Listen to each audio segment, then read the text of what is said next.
that never happened. Last year was the 40th anniversary of Roger's death, and I called the old gang, Bill Easton in Georgia, Don Ackley in North Carolina, Bob Bowen in Texas, Tom Greco in Pennsylvania. We hadn't seen each other in over 40 years or talked to each other, and I didn't know what to expect. When I said it's Roger's 40th anniversary, I was going down to Arlington. One by one, they said, I'll be there. And we met in the visitor center and went up the hill and laid flowers on Roger's grave. And I looked around and I saw there were a lot of changes. There are 3 new monuments yards away from where Roger's buried. One monument is dedicated to the soldiers who died in Iran, trying to free the hostages in 1980. Another monument is dedicated to the crew of the Space Shuttle Columbia. The third monument is dedicated to the Space Shuttle Challenger. Roger's in a good neighborhood.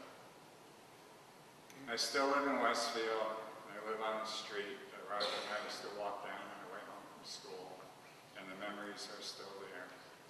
At Christmas time, I remember Roger and I walking through the snow in downtown Westfield, going from shop to shop, looking for presents for our parents. When I see children, I skate at the Waskin Park in town. I remember those windy, wintry days when Roger and I would skate there after school. When we came home from college, Roger and I would get together and tell me all about Parsons College, his fraternity, and the new friends he made. And he told me about this new chapter in his life. The final chapter is Vietnam. I was recently in contact with the fellow who was with Roger when he was killed. Jim Daniels was Roger's radio man, and I was next to him when Roger was shot. He was so upset that the next day they granted an emergency 7-day leave. And I realized that once again, Roger was a new friend when he died. From that day, he passed me that note. I saw Roger's journey through life. Growing up in Westfield High School, the happy times at Parsons College, to a tragic time in our country's history when he went to Vietnam and served bravely.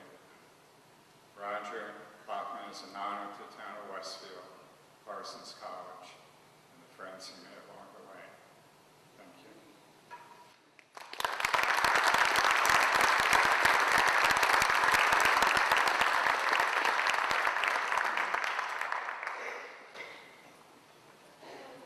Good morning. My name is Phil Como. I left Fairfield and Parsons College in May of 1967 with Roger Bachman and the rest of the class of '67. I'm back today to witness and take part in Roger's induction into the Wall of Honor, a tribute that is richly deserved. Roger's relatively brief life provides graphic proof that quality often trumps quantity. In his life, Roger Bachman was a great success, a good son and brother, successful as a student, and ultimately a great campus leader at Parsons. His natural leadership skills were evident as he served as president of both his fraternity and the Interfraternity Council. Roger chose to serve his country following graduation, a path for Parsons graduates. In Vietnam, Roger distinguished himself by earning the Silver Star, the Bronze Star, and the Purple Heart, again demonstrating great leadership skills. In the process, Roger Bachman went out, did the best he could for America, and at the age of 24, gave his life in service to his country. If you permit me a personal aside, I am now 65. I've lived in America for more than 40 years, since I came home from Vietnam.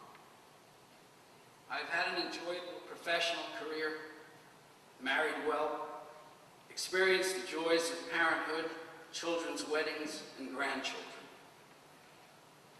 Roger Bachman never had the chance to experience any of what I did. In the sweet springtime of his life, Roger forfeited his future for his country, and his family, friends, and nation are the lesser for it. In his lifetime, Roger Bachman showed us greatness and wonderful promise. I have thought of him often since those days. I last saw Roger for an enjoyable New Year's gathering on December 31st, 1967. In those uncertain times, we enjoyed ourselves and looked ahead. It has been 41 years since the angels escorted Roger on a short journey to paradise. My faith tells me that his spirit is with us today. So here in Fairfield, in the shadow of our alma mater, we take this moment to offer Roger Bachman a simple greeting. Welcome home. Thank you.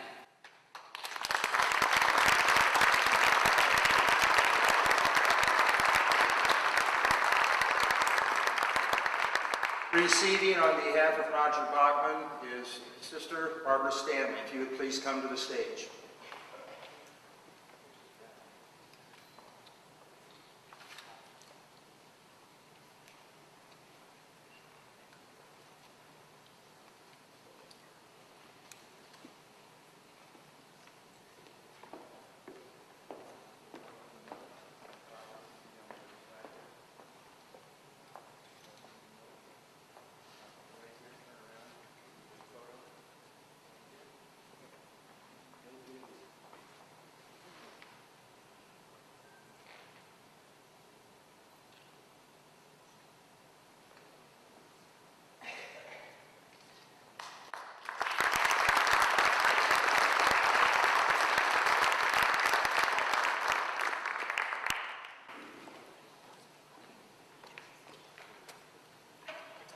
Dean Gabbert is our next initiate.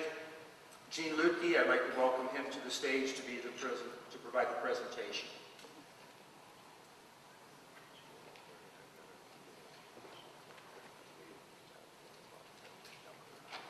Hello everyone. As Dave said, I'm Gene Lutke, and though I'm a Fairfield native, I really didn't know Dean Gabbert until I started working at the Fairfield Ledger, which surprisingly he had already worked at for 31 years before I started. But I was this young kid, they took me in right straight out of college, and Dean immediately gave me a lot of great impressions of what the newspaper career is all about. I worked with him for 16 years, and he always impressed me with his professionalism, his caring, his fairness. There was never a slant to his story. He presented the facts as they were. And every person who walked through the door was treated just the same, regardless what walk of life they came from. Sometimes it really pained him to write some of the stories, and such as it was with the Parsons College closing stories. I remember I'd worked at the newspaper for 5, 6 years, something like that, and I remember the professionalism that I thought he had in presenting the story. He did his interviews, he gathered the facts, he wrote the story, and I know it pained him very much with emotion about the closing of Parsons, but he did it as a professional, as a newspaper professional should do, and that always impressed me. I think of Dean having 3 real loves in life. First of all, his family. He and Joyce had such a great relationship, marriage, and of course his 2 of his daughters, Lisa and Gretchen, are here today to share with us. A second love, obviously, is the newspaper. He gave his entire life to the newspaper. That was his only career in his life.